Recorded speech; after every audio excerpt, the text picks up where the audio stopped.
रावण कितने मर जाएंगे, था तो रावण ये कही, लेकिन आज यानी लाखों रावण देश विदेश में मारे जाएंगे और लाखों राम बन जाएंगे आज, और लाखों राम बन करके रावण को मारेंगे।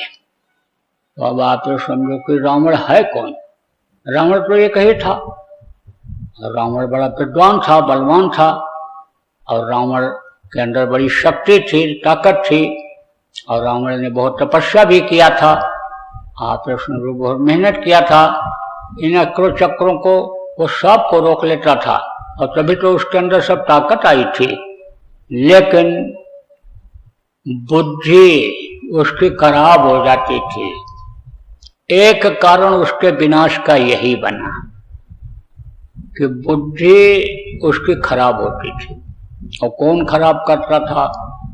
मन खराब करता था। अब उसका भी कारण था कि जैसी हो भौतव्यता वैसी उपजे बुद्धि, वैसी ही बुद्धि होती है। तो भौतव्यता ये किसकी? मृतलोक में भी वो भी था, काल के देश में वो भी था, और आप ये समझो कि किसी का इसमें अहंकार चला नहीं।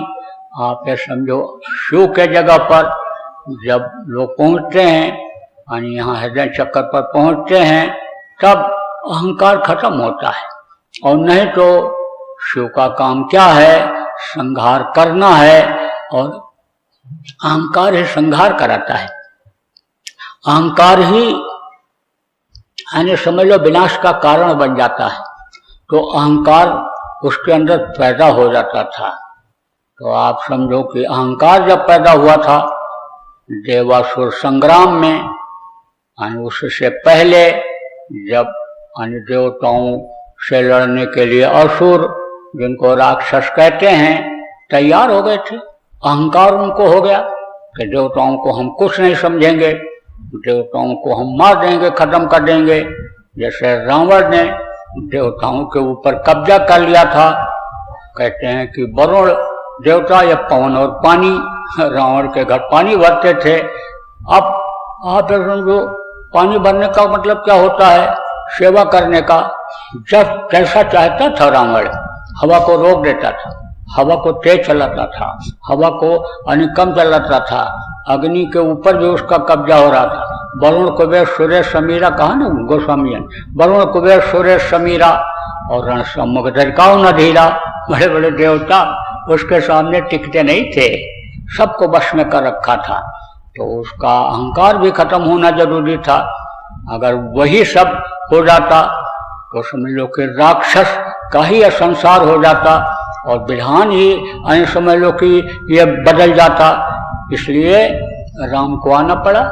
चाहे दो कला दो शक्ति परशुराम से ही उनको मांगनी पड़ी रावण को विनाश करने की, लेकिन उसका विनाश अवश्यंभावी हो गया।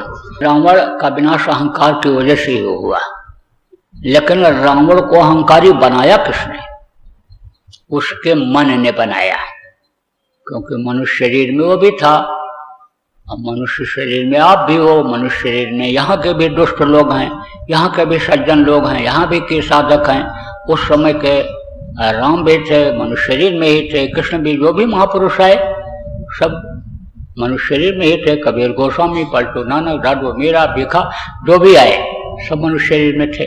जितनी भी अवतारिक शक्तियाँ आती हैं, जिनको आप भगवान कहते हो, जिनको बहुत से लोग पूजते हैं, जो संत महात्मा हैं, जिनको गुरु सदगुरु कहते हो, सब मनुष्य शरीर में ही आते हैं। तो आप समझो कि मनुष्य शरीर में वो भी था, उसके अंदर भी मन था, आपके भी अंदर मन है। तो मन यह कराता था। आप समझो मन ही उसके शरीर को चला देता था, और मन से अपराध समझ लो कि हो जाता था, करा देता था। वो शरीर से अपराध करा देता था।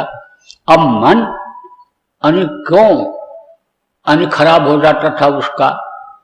इसलिए मन मोटा इसलिए हो जाता था, पापी इसलिए हो जाता था कि उसका खान पान खराब हो जाता था।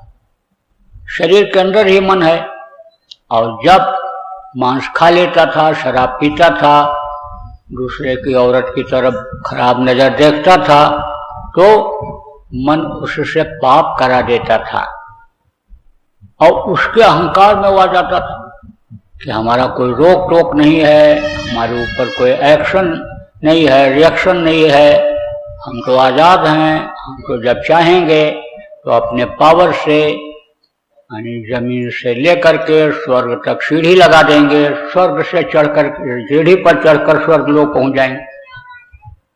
तो वो अहंकार उसको खत्म कर दिया। अब आपका मन अगर उसी तरह से कामी, उसी तरह से क्रोधी, यानी यहाँ पे समझो क्रोध में ही तो निकलता था वो, क्रोध में ही निकला जब लड़ाई के लिए कि बंदर सेना को, राम को, सबको खत्म कर देंगे। और क्रोध में जब निकला तब देख विभीषण भयो अधीरा, विभीषण दुखी हो गए।